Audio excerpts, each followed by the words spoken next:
यानी साथियों बीपीएससी तैयारी में 1 to 5 यानी कि पीआरटी में कितने प्रश्न जो आते हैं, किस विषय से आते हैं, वो आज हम बताने वाले हैं। हालांकि ये लगभग होता है, एक आध प्रश्न जो होता है इधर उधर हो सकता है। 1 to 5 की तैयारी आप लोग कर रहे हैं पीआरटी की, तो उसमें आपको एग्जामिनेशन जो 150 नंबर का होता है, 150 नंबर का, जिसमें कि 30 नंबर आपका भाषा का रहेगा।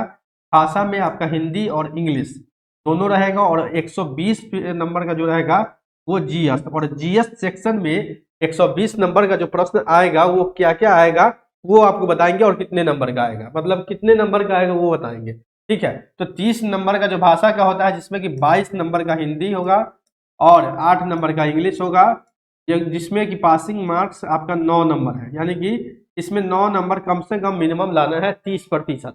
भाषा में 30 में 9 नंबर लाना है पास करने के लिए, ये पास करना अनिवार्य है।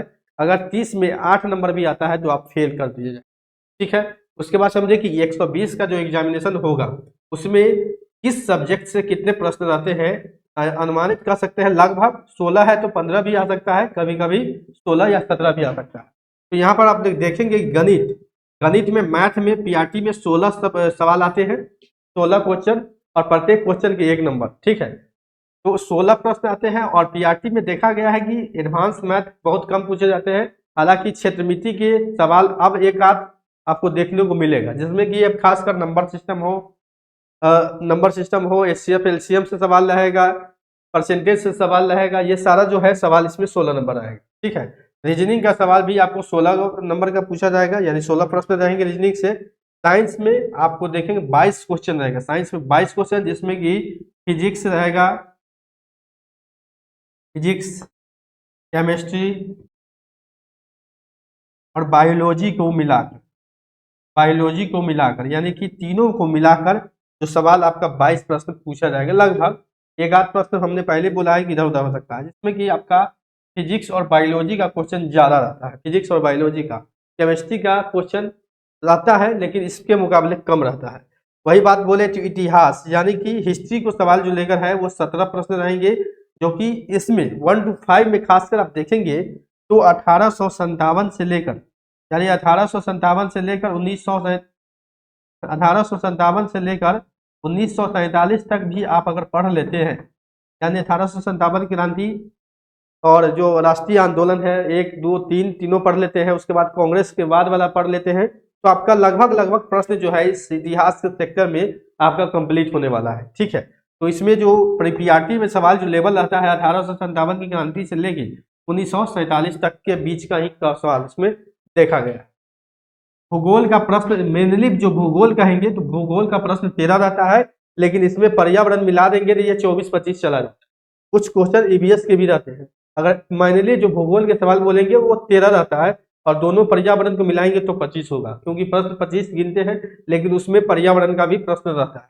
13 नंबर का भूगोल होता है, जिसमें कि आपको सवाल जो है वो भारत के भूगोल का सवाल ज्यादा पूछा जाता है, भारत का, और बिहार के क्षेत्र से भी एक आध प्रश्न इसमें आपको देखने को मिलेगा, जो कि आप बिहार स्पेशल में पढ़ेंगे, लेकिन इसमें बिहार और भारत के अंदर का जो विश्व भूगोल इसमें कम पूछता है। ठीक है, एक आध प्रश्न आ जाए। और वही बात बोले राजनीति की, यानी पॉलिटी का एक अहम रोल है, क्योंकि पॉलिटी और हिस्ट्री एक इक्विवेलेंट है, ये दोनों एक समक्ष है। आप देखेंगे पॉलिटी और राजनीति के साथ एक इक्विवेलेंट है, दोनों में मिलता जुलता प्रश्न रहता है।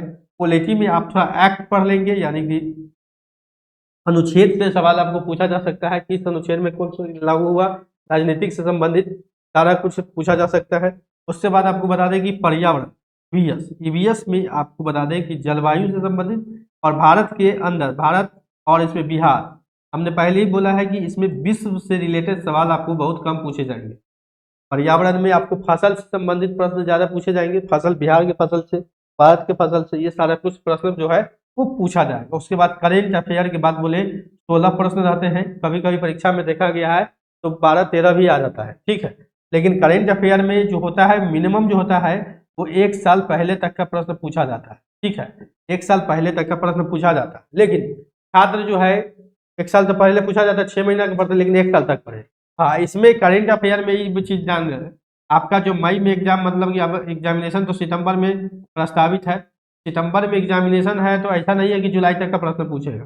सितंबर में एग्जामिनेशन है तो आपका जो सवाल आएगा ये मार्च तक का ही आएगा, यानी मार्च तक, मार्च 2026 तक का ही प्रश्न आए कि अगर सितंबर में एग्जामिनेशन होता है तो मार्च 2026 तक का ही प्रश्न है।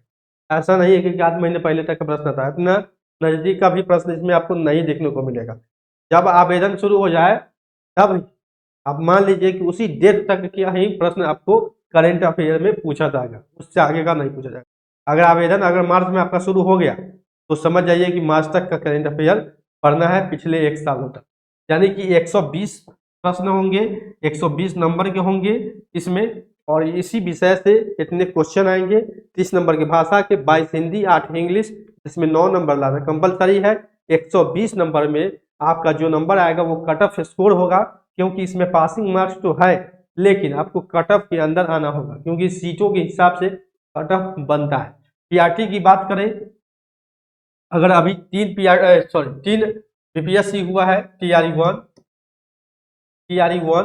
1 में जो कट ऑफ गया है आपको 67, बाद में जाके 65 हुआ है।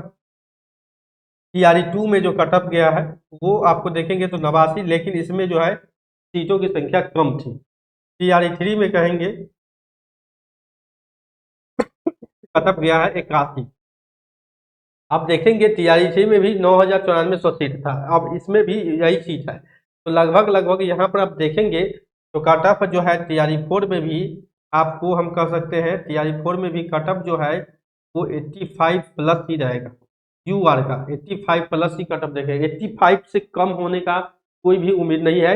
इसलिए हम 85 यहाँ पर किए क्योंकि डोमिसाइल भी लगा है, तो कुछ ना कुछ जो बैरियर है वो अंदर आएगा, यानी कि 85 के आसपास कट ऑफ रहेगा।